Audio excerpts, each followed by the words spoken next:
Hello, and welcome to the Healthy Wealth Experience. I am your host, Chris Hall, and I am really excited to bring you a special edition of the Healthy Wealth Experience. This one really has nothing to do with health or wealth, but it's just very fascinating. And these folks reached out to me, and I just really thought it was exciting and something to talk about that not really many people are talking about. So here we go. We're going to talk about that's called the Simpkinson NASA Archive UFO investigation. I have the co-investigators here. Ed Wilson. Say hello, Ed. Hi, guys. Nice to see you. Thanks for being here. And then Seth Lamancusa, and he's the other co-investigator. Thanks for being here, Seth. Thank you. Okay, so here we go, guys. Again, normally our podcast is generated around like things that are health or wealth oriented or stuff like that. But again, you guys reached out to Madison, our production manager, and she just thought this was like fascinating and want to talk about it. And I like this kind of stuff too. So for those of you guys who are used to listening to like talks about carnivore diet or cancer or wealth management, either come with us or don't, but it's going to be fun. We're going to have a good time. We're going to geek out on stuff that probably is very exciting to most people. So here we go. First and foremost, Ed, tell us a little bit about yourself and how this thing all started out for you. I'd be glad to, Chris. I'm really excited to meet you people out there. From what I've seen of Chris's work, you are a well-educated and very, very capable audience, and I'm pleased to be able to present this evidence to some people that I normally don't reach. Thank you, Ed. That's very nice. Well, thank you and your audience in advance. This is a real opportunity to get some of this information out to people who normally would not be on these channels. Let me explain, first of all, that this is about a UFO find that we've discovered, that we are in progress of completing 3 years of research on it, and it's very extensive, and it's all documented. It's all NASA photographs. It's all NASA archives. It's all NASA reports. And it's, of course, there are other things. There's CIA, Freedom of Information Acts. It's all government certified images. You can look them up, and that'll be the big thing in this book. This book will provide you with the links you need to get on the web and actually see for yourself that these stories that we're about to reveal and the facts that we're about to reveal are not anything that was taken from someone's rear yard or anything like that. Predominantly, I'm a historian. What I've done for the last 20 years is I've gone to auctions all over the country and made a living because I am very well versed in history and the research necessary to understand history honestly with footnotes and documentation. I go to auctions and I will buy and rescue treasures that are predominantly rare books. I'm a rare book dealer. I'm a map dealer. I'm an early art historian, a lot of that. But all the things that I do require intensive research to make sure that they're authentic. I buy them and then I sell them on national auction houses, and they end up in museums all over the world. It's a great point of pride for me that I have actually rescued many items, many books, many documents that are now in museums around the world. That's fulfilling. It's really a nice feeling. What happened is, Seth will stop me when I get off track too much, but I went to an auction on March of 2023, researched it thoroughly, and I actually went to a pre-auction examination to try and determine whether what I had discovered they were selling was authentic. And boy, it was authentic. It was misrepresented. It was represented as the NASA archive of Emily Ertl.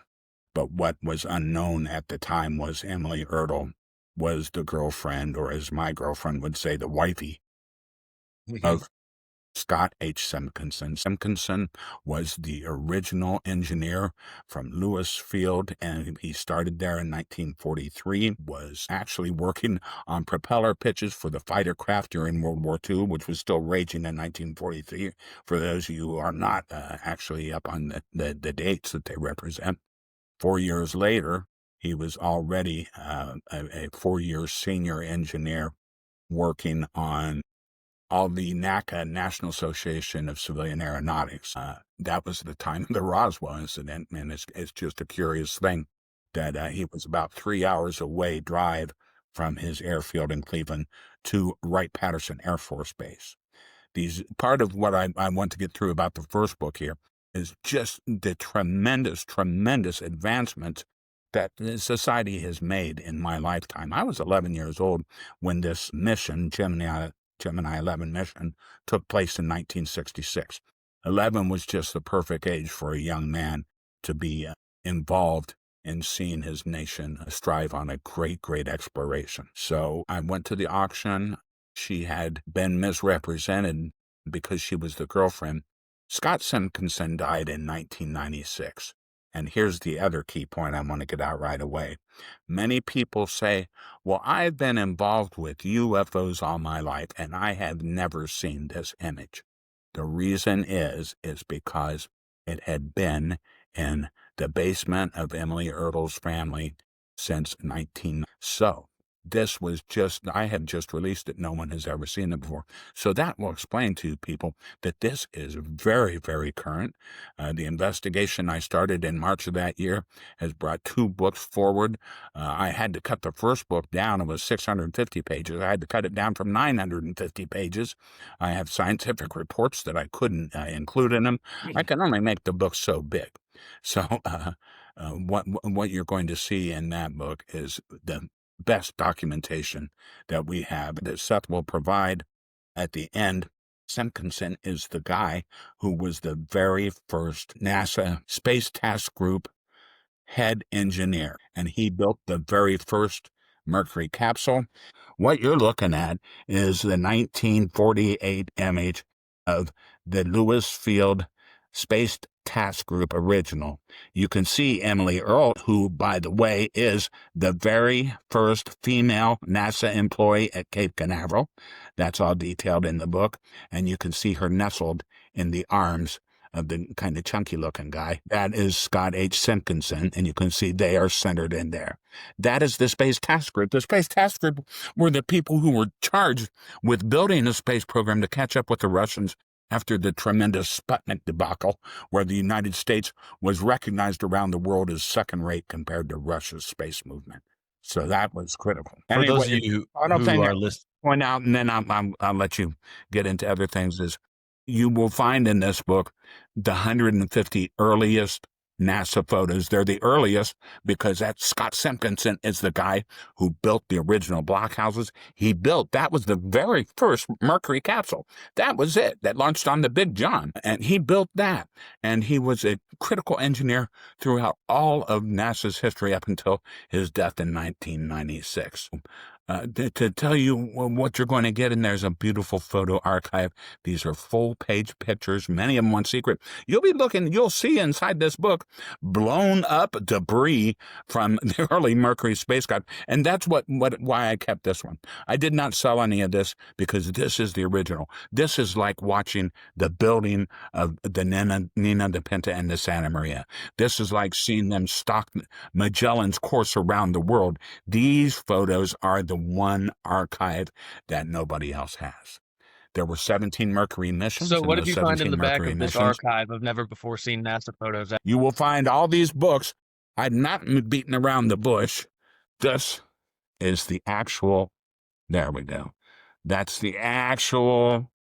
For those of you guys who cannot see, we are going to make sure that we link to all the things that Ed is showing us on the screen.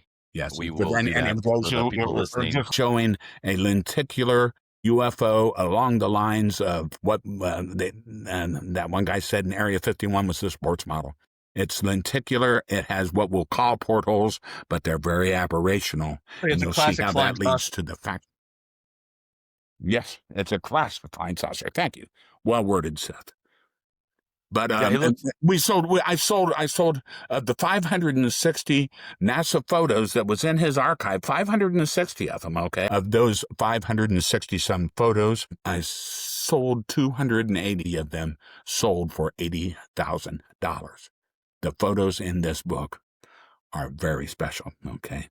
This is recognized as a special archive. With that said, these are the real, genuine thing. And they were just discovered in March. Who's the leader of that mission, practically. Yes. Of course, once we find this photo, he gets to wondering, is it legitimate? I mean, it's tucked into the back of Scott Simpkinson's binder, but how do we prove that it's authentic? And that's what basically led us down the rabbit hole of trying to investigate the thing. And I didn't come along until partway through Ed's investigation, but among other things, we investigated the mission transcript itself. And an interesting feature of the mission is that the astronauts, over the course of their how many orbits around the planet in this mission, look out the window and remark multiple times as to bright flashes or objects passing by the windows that they can't really recognize. They chalk them up to meteors or what have you. And then additionally, we went ahead to the National Archives and we were digging through the mission report, and one of the experiments that was done on board the craft was the D-15 experiment. And that was where they took a TV camera up into space for the first time. And they were taking photos, and that footage had never been released publicly necessarily, but the National Archives had it, and we acquired it, and there's about 16,000 individual frames. And so what Ed did, he painstakingly swept through each of these frames looking for any kind of anomalies that might corroborate the Simpkinson photograph itself. And what we found in one of them in particular, and several of them have some kind of striking, like maybe you could consider them anomalies, maybe you could chalk them up to lens flares, but one of the photos in particular, and we can show it on screen. I can send you the actual photograph so that we can make sure it's visible. It really bears a striking resemblance to the Simpkinson photo. It's a string of lights. It's curved. Is that the one? Yeah, that is the one. He overlaid it onto the background. That's the there. one that was done by Dr. Brown. Yeah. So Dr. Brown did that one, and you'll have to see that one. Yeah, it's really. There we go. It's quite striking. But yeah, there's also a YouTube video. One of the links that you can YouTube video that I made, which is just like a 10-minute overview of the investigation, kind of overall, because there's a couple different features that are quite interesting. Yeah, of the mission. I'd love to have a link to that as well. What's interesting in that one was, and that's how I met Seth, was I was speaking with Dr. Brown from Ohio State University, and he was helping analyze some of the videos or the footage that we have, and he was instrumental in getting into the SAW conference. He regularly attends the SAW conference at Stanford University, which of course is probably the premier investigative force in the world as far as uncovering these items. He made that composite, and it just wonderful revelation. The frames that you see, the wonderful thing when you actually get the images and start looking at this lithograph, everybody poo-pooed it right at first. They said, well, number one, it's a lithograph, and there's a big explanation to that story. And I'm excited because I now have all the CIA links that show that this was actually, the lithograph was a sanitized briefing version that the CIA and NASA both produced in order to share the information without too much detail and briefings to all the important people. You're just going to find it absolutely convincing. The actual CIA documents, bunches of them, where they mention everything that is done with that document. So it feels like obviously, you guys have found this, and I mean, just recently NASA and the CIA and all these people have sort of said UFOs are real, right? But it sounds to me like you guys have found something that's like proof that they knew about this, 50, 60 years ago.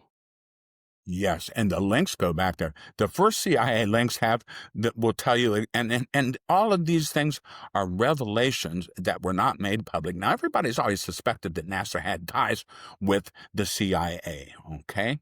We've all suspected, we've all taken it as a national security necessity, but they still, I have got a CIA link to the memo from 1956 through 1958, the high-pack CIA documents. And you'll be able to find these in the CIA reading room, too. All this stuff you can read for yourself. But they actually say we don't want anyone to know that we are now writing herd over all the photos, and all the photos will now have to be cleared with us. That's a document from 1965, and it called the Gemini 5 mission. During the Gemini 5 mission, when they were finally getting some good quality photographs from the capsules orbiting the Earth, and many of them, specifically what triggered the whole thing was they took a picture of their home base at Cape Canaveral, right? And they thought, well, let's get a series of pictures and show the guys back down there what they look like. And they did that, and they looked and they made a montage and said, "Geezy cow, this is perfect ICBM missile target information data. We cannot have it." That's exactly what happened. We had that memo, and that starts the whole ball rolling, where they're saying, don't let anybody know, but you're no longer a civilian agency, and you no longer have control over this. We now have control of this. And it's the foundation, basically the creation of what's called the NPIC, which is a National Photographic Interpretive Center. That is a vessel created by the CIA, okay? It specifically was created because they had to have a way of cataloging and documenting all the space photography that was starting even back then in 1958, and actually started with a U-2. Now, Seth is a real U-2 photo guy. He can tell you some of the stories there. Yes. But it starts with the U-2 photograph. And then that was all secret information, and they had to have a way to classify all those images. And the important thing is these lithographs, and it tells you every. It's got the Heidelberg press. It's got the day they bought it, the model that they bought, the other press that they had, the lithographic press. All these things were critical because they had to brief so many people in the government, and they needed they needed visuals to help convey the points of what they were discovering. And they found, as I said, when the Gemini 5 mission came around, the military looked at that and they said, "Cheesy cow, why don't we just give the Russians a map, all our information? And let's just let the Russians know, by the way, how detailed our photography is, so that they can try and if find I might methods of." interrupt, who is Richard Underwood? Oh, Richard Underwood, we determined. Now, these are files that you have got to see, people. It's JSC, the Johnson Space Center, okay? These guys started building NASA, as you can see, in 1958. In 1996, the Johnson Space Center realized that, guess what? We have a tremendous historical wealth of information here that's about to be lost forever. So we are going to do 2-hour interviews with every single surviving NASA engineer from the time when NASA was born. And they started that in the last half of 1996. Unfortunately, Scott Simpkinson died in the first half of 1996. But of all those dozens and dozens and dozens of 2-hour engineers in depth explaining their lives at NASA, the importance of what they did, the details of what they did. And in all of those documents, of course, Scott Simpkinson comes up repeatedly. Even though he was dead, I found at least 16 different files of all the young engineers trying to get things done in Congress, trying to get the space shuttle. They couldn't get the FAA to allow the space shuttle to ride on back the 747 Guppy that everybody was doing. So the guy says, "I'm racking my brains out. I can't get this passed, and we've got to get this shuttle returned back for refurbishing." And so he said, I know what I'll do. I'll go to Scott Simpkinson. He went to Scott Simpkinson. Scott Simpkinson got on the phone to Congress, spoke to them, and the FAA approved the Guppy and the space shuttle that week. So this is who this guy was. He was tremendous. He gave lectures. He was the MC at a lot of the galas. I've got galas and stuff where the NASA employees were celebrating their tremendous achievements, and he would be the guy who's doing the MC work there. What I'm lost track of, thank you for getting me on track in the first place. You see how hard it is for me. I've got 20 pages of information backing up every fact that I tell you guys, and it's hard for me to process it without the whole thing tumbling out of my mouth. So back to the important part, Richard Underwood was an amazing character. He was a CB during World War II, and as a CB, he would offloading ammunition and stuff in the Korean War, the World War II, and he was a guy who got the GI Bill, and with the GI Bill, he got degrees in photography, and he worked for, I guess you'd have to say, the CIA, and back then. What he did was, and as I said, Seth is the great researcher on here. Seth brought up the U-2 anomalies and the history of the U-2 program. He was a photographic analyst for the U-2 program, okay? Now, Congress knew nothing about the U-2 program, by the way. The reason they did, what's that? I was just saying Congress didn't know about the U-2 program because by that time, they already were wise to the mistakes of all of our top secret classification modes. When something is classified back in the early days, and there's a whole history of obfuscation, a whole history of getting around Congress, because as we know, if there's a buck to be made from it, a guy in Congress is going to make it, okay? And that may work well for him, but guess what? Russians knew about the U-2 program before Congress did. So that is, and those things are documented in a book too. You can actually listen to Gordon Cooper talking about how they came up with sensitive but unclassified. The reason they did that is this: Congress, by law, has authority over all the military documents that are classified.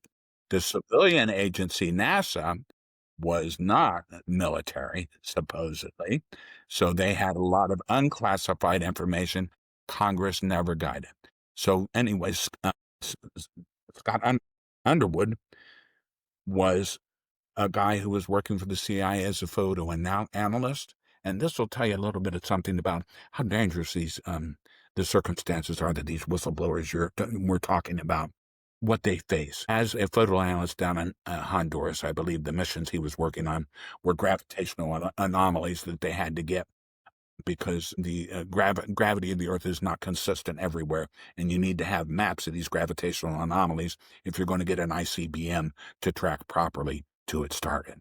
So these very, very important information. That's fascinating. And it is. And this whole history, you can find the details of it. It's all in this book, and you get on web and find it. But the important thing is this: he was doing that information search of all the photography on U-2s and B-29s, and he was in Guatemala. And while he was in Guatemala, he got off the plane at the airfield to meet with a military cohort there who were doing these scientific analysis, really, but military. He got off the plane, and he saw there on the airfield the most beautiful Guatemalan girl, and that absolutely stunned him. He was, like many of us, he was heartstruck, and he married her. That's a wonderful part of the story. He stayed married throughout his life. They raised 4 kids. They went to school in Houston and all that. But here's what happened to him when the general in charge of the mission found out that he had married the Guatemalan girl. He immediately pulled him aside, and these words are you can find, this is nearly verbatim, except probably 1,000 words less. You can read it in Richard Underwood's JSC interview, where he tells about the general pulled him aside immediately and told him this, and it's not much of a paraphrase. He says, "I should have you shot right now without a trial as a traitor to your country." Fact. So these whistleblowers are under tremendous pressure. This is not imaginary things that these guys face. Things. Second time this has happened. Yeah. Well, it's happened with the topics that we have in the CIA. Me too. Well, yeah, it's just the way that it happens when this topic is being broadcast, and hopefully you're still there. Yeah, man. I mean, and the connection has just so spotty. Me too. Has the connection been for you, or is that on my? Let's see, it's you and one other. Okay, I do not see Chris, so I don't know how we can get Chris back on. We'll just have to interrupt right here, and for editing purposes, we'll stop here and see Chris. Oh, what did you do last time that happened? You downsized. Oh, we were showing pictures then, and we didn't have the bandwidth.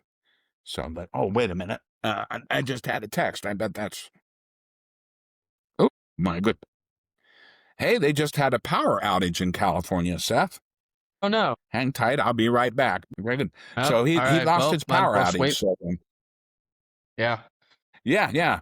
But we already made a marker right there. Hopefully that he'll be able to edit what's going on. Yeah, I bet he will. Job, I'm going to fill up my water bottle while we wait for him to get back. Yeah. Good opportunity. Good opportunity. Wow, power outage, huh? So much for this. Hey. Scooby-doo. Well, when I have a power outage up here, Seth, it takes me several minutes for my computer to get back online. But that probably has more to do with me than the power outage. Yeah. Crazy this keeps happening. Interesting. It's always something. It's Like I always said, something. I wonder what caused. when you work so hard, you don't have time to enjoy the Skinwalker Ranch. I try never to miss it. Okay, of course, that's got our friend Travis Taylor, who did that wonderful report for it on it. But that's the same thing that happens with every one of the engineers that come in to perform one of his experiments. Every one of them is on camera saying, this has never happened before. Every single episode, they bring technicians in. Do you ever get a chance to watch that, Seth? I The only watched Secret a of couple episodes. Skinwalker Ranch? Yeah, just a couple episodes of it. Oh my God, the engineering. There we go. We had a power. Everything is powering up right now. Oh, And, good. and good. Yeah, so it's just like me. How about that? Well, thank goodness we don't have to do too much. There we go. So weird. That's what he says in his text. So weird, huh? Just like I said, just like at Skinwalker Ranch, every engineer who works For the on this kind of yeah, it's just, well, I'm used to it. I remember when my ChatGPT said, "Hey, wait a minute, someone else is here." I said, "Okay, great, very good." So, anyways, Seth, while you and I are talking, I've ordered the book written 11 months ago, the book that I've ordered, and the one with all the CIA documentation of the connection, the hidden connections over one secret, was written by the guy who is retired now, but he's the retired archivist of the Smithsonian Institute National Space Museum. So it's wonderful. He covers the years. I go back to 1950, 56 through 58, and come up with the early documentation of all the CIA involvement in creating the National Photograph Interpretive Center. All matches our lithographic information exactly. And what was just wonderful to find that he corroborates the years between 1958 and he actually goes up through the space shuttle. But all his documentation is valid, and I pulled the exact same information. Some of the exact same missions come out. It's all 100% CIA direct declassified information. So what it comes from is, what do they call that thing? It's called the CREST format. There's a website called the CIA Reading Room, where all the declassified and released CIA documents are stored and kept and quantized. And that's where this information is coming from. And you can click on those links. It's like me, though. They still obfuscate. That's a tough word for me. Obfuscate the information. Just like now with those Epstein files, they're releasing 20,000 Epstein files. Well, they release them in trundles, right? And that's the way the CIA briefing room works, too. I've got like 5 or 6 page listing of every single document's classification number. But you have to have the main number that they do it under. So it's like a file folder system. They released maybe 5 or 6 files, and in those 5 or 6 files, there's 200, 300 memos in each one. So to get that direct link, you have to have the file number first, and then you can go through and get the links. But I don't, yeah. But you can find them. Yeah, I thought that was a little bit odd. We were talking about UFOs and stuff, and the power goes out. Yeah. The technical difficulties may preclude you and us from finishing a good interview. But there's so much stuff, so many facts, so many details, so many images, and we would like to get you a good presentation. Hopefully, we'll be able to enthrall some of your people into pursuing what is yet to be concluded. Although Seth and I were just discussing, there was a book written last December that was released, and it's all about the exact same connections I've made with my research into the CIA documents. Now, I've done maybe 5 or 6 Freedom of Information Act requests for the first book. of those Freedom of Information Act requests. I was grateful to Colonel Carl Nell, who of course is one of the great whistleblowers and is able to provide leads on where some of the information that we were looking for is to trying to track down this information might have gone. And it was great, but they came up negative. Now, with the discovery of this new book, plus my information from the CIA briefing rooms, or the CIA reading room, I should say, we've located dozens and dozens of hitherto never explored CIA documents from their own reading room that tie down the lithograph as it's definitely a cleansed briefing document. And it tells you the machinery that they purchased to do it, the history of the NPIC, the National Photographic Interpretive Center, was created in 1956 through 58. These are a tranche of documents called the HIPOC documents, where they went to a building in one of the less expensive regions of Washington, D.C., and the building was called the Lewis Building. It was a 7-floor building. On the bottom 2 floors of that building was a car dealership. And when they went to create the National Photographic Interpretive Center, where they would view these U-2 documents and all the space documents and all the missile documents, and there they would create lithographs for sanitized briefing productions. It's a wonderful history. All the documents there provide the equipment that was purchased, the briefings that were held, some of the information of why briefings were canceled due to the too much information going out, the request that they do things like, please do not let anyone know that we're involved in this because that is classified information. NASA was supposed to be a civilian organization. We realized that it couldn't be. But this is absolutely startling, bulletproof proof that basically we were misled. We were misled. And we do see that the CIA has full control and had full control and still has full control of all those documents. So, Hey, Ed, let me ask you a question about this. So when you were going through all your investigations and you had all the different things that you were looking at and cross-referencing and stuff, did any of the documents that you read for the CIA or NASA or anything, did they refer to why they wanted to keep this stuff quiet? I mean, clearly, they obviously did want to keep it quiet. But what I'm saying is, like, do they ever refer to it and say, like, hey, for the good of humankind, or to not make people paranoid? Or did they mention anything about what their motivations are, or for military domination? Is there anything that they mention that makes it go like, oh, that's why they did it?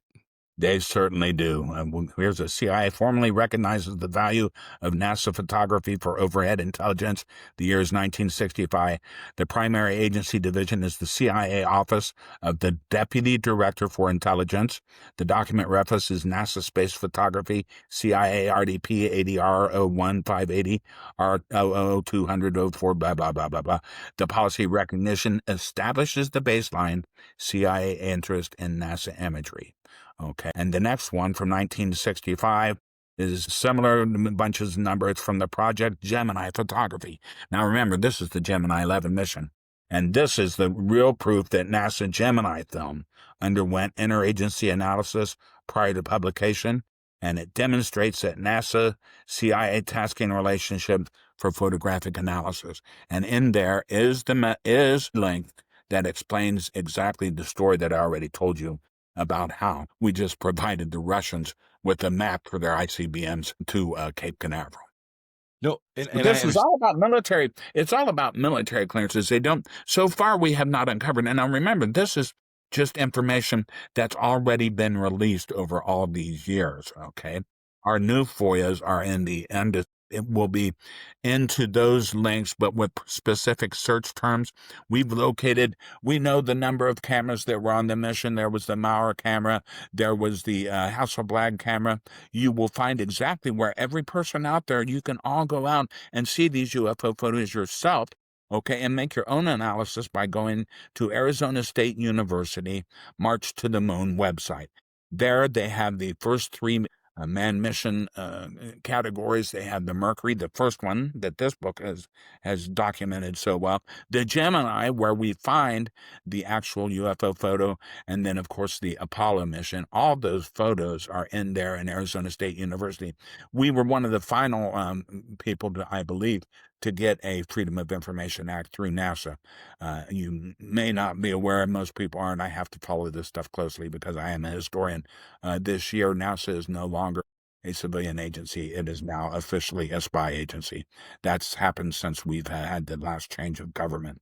So getting those FOIA acts, I'm still submitting them. I have some great ones with specific locations to go through, and I will be having help from the former archivist of the Smithsonian Institute, and he was the space, what are they? Smithsonian. I loved it. I was at the Space Museum, Space and whatever museum of the Smithsonian Institute. He was the archivist. He published a book 11 months ago, and I've got the book, and it documents Ongoing investigation. Ed, if I'm up for a moment. I'd like to weigh in on you have to know why would they want to kind of hide why would they cover up anything to do with the UFO phenomenon in the first place? And I think that there's some insight that can be drawn from the Robertson panel documents that were released. These were from like the early 1950s, just after the flap, just after the Washington flap, and just after like there's some history after the Roswell, of course. This is like 5 or 6 years after that. They cited 3 indirect dangers that UFO publicity could create. There's clogged communication channels, like if there's low quality UFO reports, they'll overload channels of communication with, and even if they're real, these, what I find striking about this document is that they don't frame these reasons or these rationales as being like specific to the UFOs being fake. They basically just say, listen, we might wind up with clogged communications channels, which is going to make it harder to counter actual kind of intelligence threats or national security threats. There's a cry wolf effect for real attacks. That's kind of along the same lines. And then there's a psychological vulnerability and like the risk of a foreign nation exploiting with some kind of clever propaganda if there were to be too much kind of attention drawn to the UFO phenomenon. So it's basically just a question of national security. I mean, at the end of the day, that's what a lot of this stuff comes back to. Seth was the guy who pointed out that Robertson document to me. And as he says, yes, those are the 3 reasons in that document. And Seth did a great job of finding the significance of that. And then we've been able to tie that in with some of the other reasons. Number 1, too, I want everyone to understand how sympathetic I am to all this secrecy. You have to remember, if you have a son or a daughter and they're in the military, okay, maybe one of your kids had to go over to Afghanistan. Maybe one of them had to serve in a military branch somewhere else. I, for one, I cannot advocate anything that would threaten our children who, unfortunately, in this world we live in, have to face mortal peril whenever they're in a war. These things are very, very important to our security in a rough world. So I do not fault them for doing that. But the problem is that now we're entering a new age. And in this new age, some of this information needs to be released. And of course, it goes back to a copy of the book to Seth, Philip Corso's book, The Day After Roswell. Yes. Philip Corso was an amazing man. And he was not wrong, okay? He was not wrong. Corso he actually was alleged responsible. Corso alleged that the U-2 program was actually, among other things, used for UFO-related reconnaissance. So they would fly these U-2 planes, which Richard Underwood would fly potentially over Russia to spot UFO crashes in the motherland in order to collect UFO-related intelligence. So that adds another layer to the mystery surrounding Underwood succeeding from the declassified U-2 program on to working on the Gemini mission and being in charge of all the NASA photography. Excellent point. Excellent point. And to continue along those lines, just from Underwood's, you need to fully read Underwood's testimony in that 2.5-hour interview. Here's a point that I want everybody to understand right now, and you can get it from Underwood's direct testimony. There's a lot of people out there who have looked at these photographs and marveled, okay? Now, what I'm going to tell you, you can read for yourself in Underwood's verbal testimony from when I think it was 96 or whatever. There's no one out there, neither you nor your friends down the street, nor anyone else out there has ever seen a first-generation NASA photo. No one. Underwood explains this and testifies exactly how they did it. He worked for the CIA. The documentation of all these NASA photos that you can find and look at Arizona State University, they're beautiful high-definition scans, and the original film's probably still in Building 8 in the freezers. I mean, there's just so much information, man. But you have not seen a first-generation photo. In his own testimony right there, he explains exactly the process of how he did it. He explains the film, the differentiation between the film. So when you go to get an original negatives, that's one of the things we pointed out to Congress. When you go to get it, guess what? He didn't use regular film. They were so advanced back then in what they were doing, and the weight constrictions that they had in getting all these missions completed were so intense that he will tell you in his own interview, the film that was used in the mission cameras was the width of saran wrap. Amazing. So that's how we can tell when we go to Congress, and then when they say, well, we want to see the original negatives, that's a key indicator right there. That's in his own testimony. So if you're not looking at something that's the width of saran wrap from those coolers and freezers, guess what? You're looking at a second-generation film. And Underwood says, flat out, he says, no one has ever seen more than a third-generation print. Flat out. That's his testimony. No one has ever seen that. And he obfuscates it. He worked for the CIA. His wonderful. These guys are working with the National Intelligence Photographic Center. Every mission has.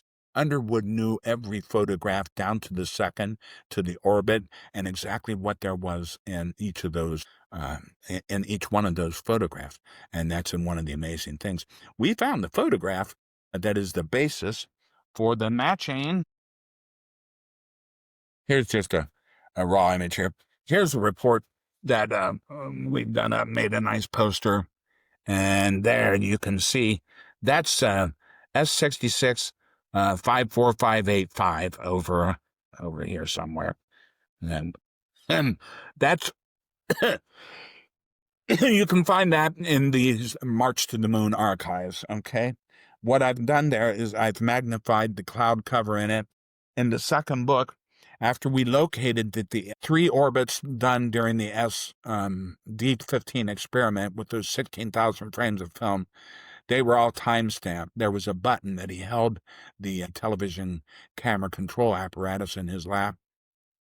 And whenever he saw something that was worthwhile recording, of course, the TV camera he was looking through was all electromagnetic signals, and it went through a cathode ray tube that they used to get the cameras. He also had a button that would transfer to 16-millimeter film. Hence, that's where the 16,000 frames of 16-millimeter film from the D15 experiment came from. That's what we examined. That's where we found these amazing photos that kind of match the aberrational, the lithograph. You look at those portholes, and I call them portholes because, we can't discuss because we don't know exactly the mechanism that they use to make these kind of operational instruments. And that was one of the big criticisms. They said, look at the portholes on that thing. Look how sloppy they are. They look like they're coming off it. They said, this is a hoax. This is a bunch of crap.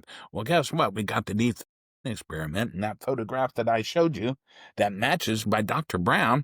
You look at that and you will see that the D15 film shows the exact same aberrations in the portholes on that craft directly beneath the lithograph. And we've done some interesting experiments trying to match them with the Fourier analysis, et cetera, et cetera. And they are very, very matching. You can tell it with your own naked eye. And that's the second book, too. Before I always run out of time, guys, I apologize. I can't. The reams and reams of evidence of all the things that we've found are in my mind, and I can't stay with them without going through 4 or 5 pages. There's a second book, guys. There's a D15 footage, okay? And this was supposed to be deleted. If you look at the upper circle and the lower circle there, do you see that craft? That is the UFO that was supposed to be deleted. That's film number JPG5, I do believe.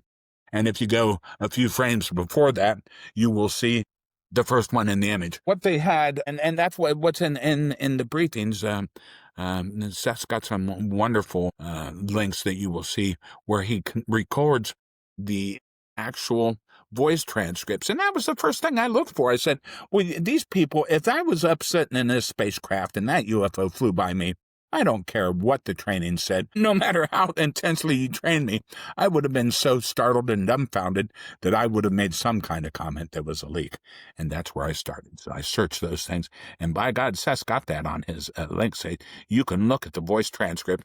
And these voice transcripts, all these reports, guys, they were secret for 12 years. Yes. So this 1966 mission, in the book, you will see the cover of the mission, and you will see the documentation and the Secrecy and the Clearance Acts, and you will see the seriousness of this thing, and you wonder why people don't talk. We heard about Underwood, how he was threatened with death, and you hear about it with all the new testifiers, too.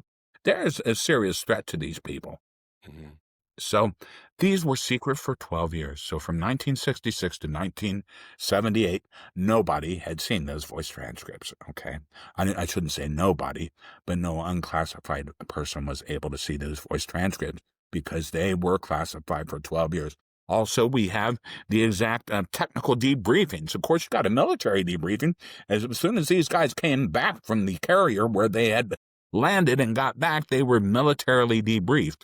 And it's in the military debriefings we have the exact statements that they make about how they talk about the D-15 experiment and how it went so well and we could see so well out of it. I know I was supposed to take photographs every 2 or 3 minutes, but I didn't do it because it was already working so well. We didn't need to analyze it. So I didn't make all the photographs that you guys requested that I made. And then it says, with exception to one, and that was during the D-15 experiment when the Stack 2C Charlie battery failed.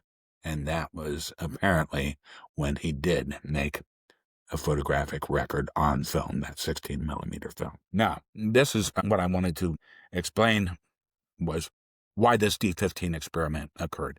The D-15 experiment in the Gemini 11 mission was the first television camera in space.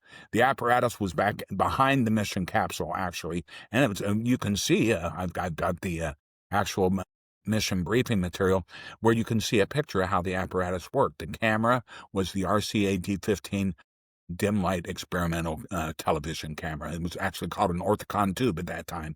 How it worked was behind the Gemini capsule in the equipment compartment there, they had a little flap door, and the flap door, which they activated immediately after the gravitational experiment was finished, the flap door opened and there was a mirror on it, and the television camera shot through that mirror direct ahead of the capsule, and that's what they used to make the footage. The reason they had this experiment in the orthicon tube was absolutely amazing. Guys, we were so primitive back then. We didn't know anything. We didn't have the internet. When I was in school, I was using the slide rule, guys. And this stuff, the internet didn't, and it didn't happen during this time. All this stuff in the reports had to be paper, okay? That had to be paper reports. But what was the point I was making, Seth? Hey, about Ed, let me see if I can redirect you a little bit on this. So, I mean, you've done all this research. You've spent 3 years on it. You've got the information. You've corroborated it. You've basically cross-checked it with other information that you found since from the CIA and other NASA records. So, I mean, you clearly have something here that is really cool and special. What's next for you? I mean, you've been doing this for 3 years now. You've definitely got the information that you wanted to prove that you've got something authentic.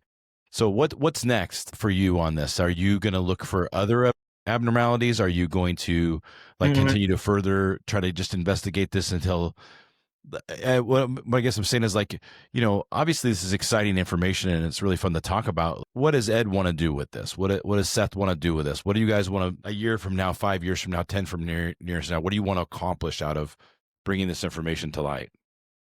Exactly why I'm glad you stopped me right now. I see that we've already run out of time. Here's what's coming, folks. Here is it. This is a release that no one has seen before, okay? And this is what's coming up. Right here are the files from the CIA reading room, the individual files that prove, okay, that NASA's creation of the National Photographic Center, okay, actually created debriefing documents. The lithograph, we have proven that the lithograph is based on a real photo. We've got the cloud pattern matching it, and now I've got Freedom of Information Act request I sent out 6 weeks ago. Oh joy, to the CIA, received their specific request. We have the individual files, we have the names, we have the most full documentation that has ever been provided to the National Reconnaissance Office, which was tied in with each these the CIA, the National Reconnaissance Office, and NASA. All three of them are documented in those CIA files that I just showed to you. And I have already submitted to each one of those departments Freedom of Information Act request. Unfortunately, I had to send them about 6 weeks ago when we couldn't even get on an airplane because the government decided to shut down. However, they're still there.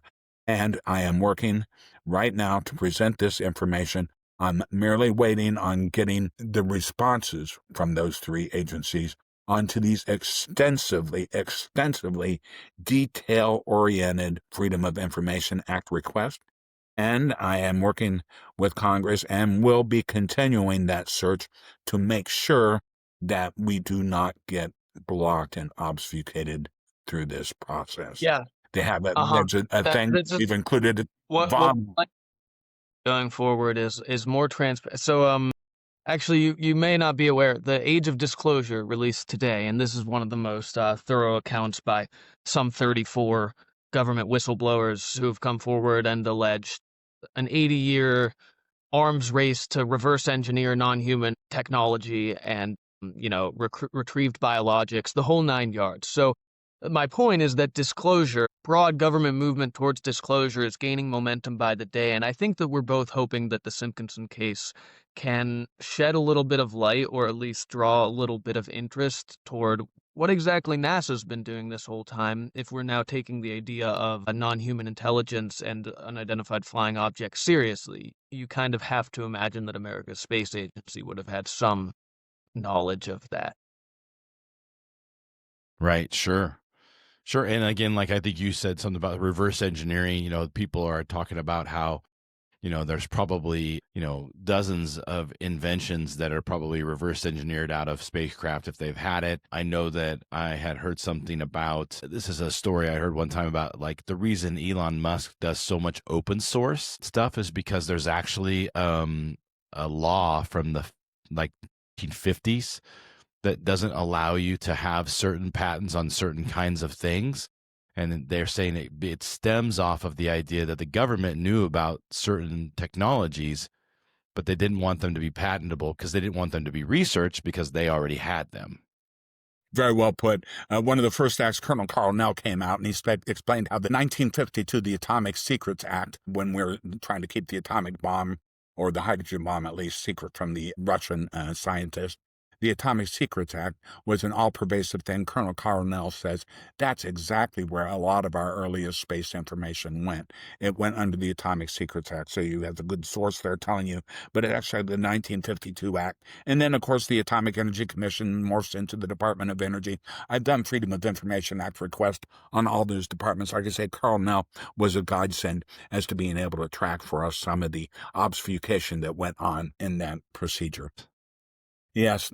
Guys, this stuff is genuine, okay? And as a historian and an old man, I need to portray to you the fact that you really need to take a look at the book. Look at these earliest pictures.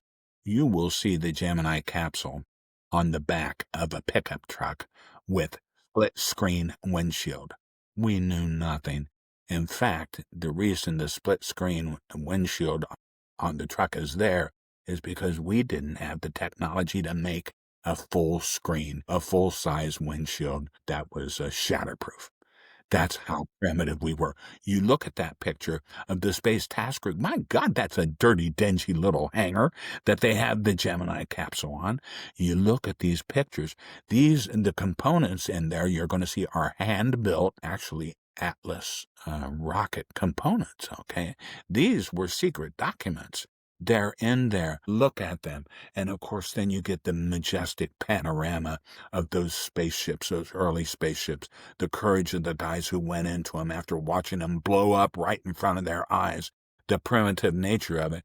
The Gemini 11 mission was critical. It was the first time we were able to calculate a rendezvous orbit within one orbit of launch. That was important. We couldn't go to the moon unless we were guaranteed that when that LEM spacecraft left the surface of the moon, it would be able to rendezvous and come home within one orbit. And that was done until that mission. These things are out there. Go to the back of the mission report from Gemini 11 in 1966. The last 22 pages of that report, the last 22 pages contain over 300 addresses, names of corporations, governmental departments, the office numbers, and that report was 350 some pages at least. When you look at the breakneck speed of what was being done then, the Gemini 11 mission we didn't have the internet. Those 350 pages ended up being in over, what was it? Well, they had to count every single copy because it was classified, and they had to know how many copies they sent to, say, McDonnell Douglas. They may have sent a dozen there. Each one was numbered. The office was numbered. The location was numbered. Everything is in those last 22 pages. The total number of just the mission report alone, let alone the debriefings and all the other reports they did, is over 350,000 pages of paper. They had to print those 350,000 pages of that mission report, get it out to the engineers, get it out to the corporations, have it examined by the engineers who were building the craft, and guess what? They had to analyze it and get it back to NASA before they launched the next mission in 30 days. 300,000 pages. Wow. Every one of those pages is located. There are people in there, there are names in there, where you guys out there get into these reports. You will find corroborating evidence or locations to check or people to talk to who have inside information. And that's how you do reporting, and that's how you study history. It's in there, guys. Please help out. It's the most rewarding thing I think you'll probably ever do. And I want to thank you all for looking at it. You're a bunch of educated guys out there. Hey, I'm old. I'm trying not to die, but not real hard. It's a great life. So how do people get a hold of you guys? Like, what's the easiest way to like become part of your group? Like, if you want, like, do you guys have a Facebook group where people can get in there? And I've got, all right, so there's a link with any luck in the description to my YouTube video on the subject and to my Google Drive folder. So at that point, I think people can just email me if they'd like to get in contact with us regarding the investigation. Perfect. And then the book is on Amazon, correct? Yes, both books are on Amazon. I'll put a link to the book. We haven't advertised it at all. I wrote the books to get it out because, I just wanted the information out. But there's been a lot of misinformation put out there. We have 5 scientific reports in there. One of the scientists apparently leaked some of the information to some guys, and it became known around the world. And there's misinformation, and they send it off to the guys who are professional debunkers, and they don't even know what they're looking at, but then they debunk it immediately. So that's why now Seth and I are making some podcasts out here. We've got to get the real information out. These are real facts. You have to know that when you research it, go for the Simpkinson UFO. The original Gemini 11 UFO can be found in the Black Vault, and that turned out to be the proton rocket. All these things are covered, but there's research for you guys to do. There's work for you to do. There's history that needs to be studied by you young people so that you can actually delve back into these things and find out exactly why some of these things were done. And absolutely, Seth has made us the highest definition possible film of the Deep 15 experiment. And it's guys, available. It has been fascinating. Like, I know that you guys could probably talk about this for like a month and still have stuff to talk about. Because I know you went through so much, and I know that you were like, you have all this information ready to go. But I think the best thing, again, for people to do is, like, if this is fascinating to you, if you enjoy this, like, let's connect you guys together with Seth and Ed. There's books to be read. It's an ongoing investigation. Documents to be read. Yeah, it's an ongoing investigation. You can help. And so if you're interested in that, all those will be in the show notes, and you guys can check it out. And thanks to the people out there. Your people are a class of diligent, educated, and concerned individuals who have a lot to contribute. Thank you, guys. I know you're out there. Thank you, guys. Thank you so much for your time. And thank you all for listening to the Healthy Wealth Experience. This has been a special edition that has just been absolutely fascinating. And hopefully you guys enjoyed it. And If you did, leave a comment, leave a like, leave us share, let us know through the idea of letting the algorithm know that you enjoy this kind of content, because the more that you like, share, and comment, the more likely they are to show it to other people, and the more likely we are to do podcasts like this. So thank you all for your time, and everybody have a great day. This episode is for entertainment and information only. The opinions expressed are not professional advice, and listening does not create a client relationship. Always consult your own qualified professional before making any financial, legal, or health decisions.